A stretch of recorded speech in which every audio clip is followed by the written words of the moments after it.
The PARP was born for the emergency of two important points. First, the ovarian cancer, as you have understand, is a worse prognostic.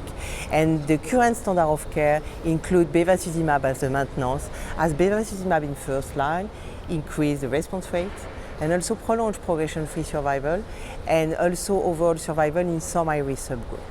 And it is a current standard of care for the majority of the patients with ovarian cancer. In parallel, the olaparib show an unprecedented benefit in PFS as a frontline maintenance monotherapy in patients with BRCA mutation. And we know also that the homologous recombination deficiency is not limited to BRCA and represent approximately 50% of the patients with an ovarian cancer. And we have also the information that the PARP inhibitor in platinum-sensitive relapse, not in first line, is efficient beyond BRCA, and the efficacy is increased when we combine with anti-angiogenic. And so, looking to the prognostic of this disease, if we would like to be in the goal to cure the patient, the idea is to combine both maintenance therapy, both effective maintenance therapy in all patients with an advanced ovarian cancer. It is a randomized phase III. The hypothesis is to have a target as a ratio 0.75, and for this reason we need to have more than 458 PFS events. We use a hierarchical testing model to evaluate first the PFS. If the PFS is positive, we can move to the PFS2. And as we would like also to see something in overall survival, if the PFS2 will be positive, we can be able to explore the overall survival.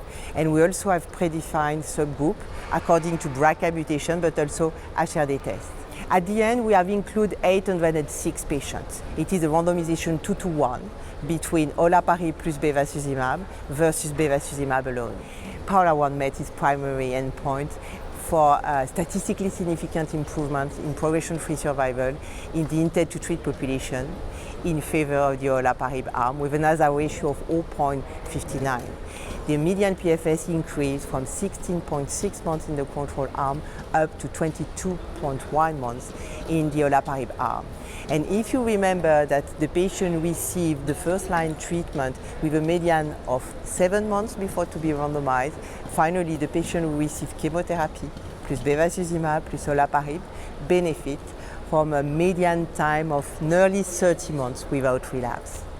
What we observe in the clinical trial is that patients with an HRD test positive with BRCA mutation or without BRCA mutation did not have a greatest benefit, a substantial benefit in terms of hazard ratio, 0.33, but also in terms of median PFS, showing that this group of patients have a major impact to have a PARP inhibitor in first line.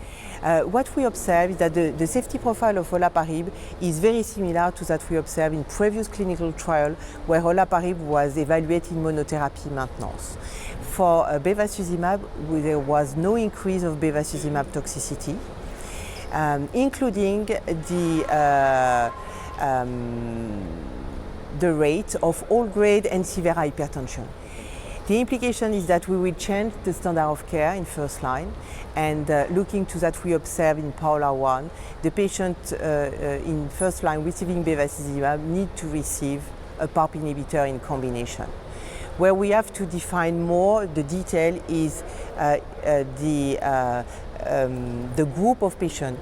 As the HRD positive patient have a real huge benefit, the HRD negative is smaller. So the question will be to consider when a test will be available to stratify the patient with the test.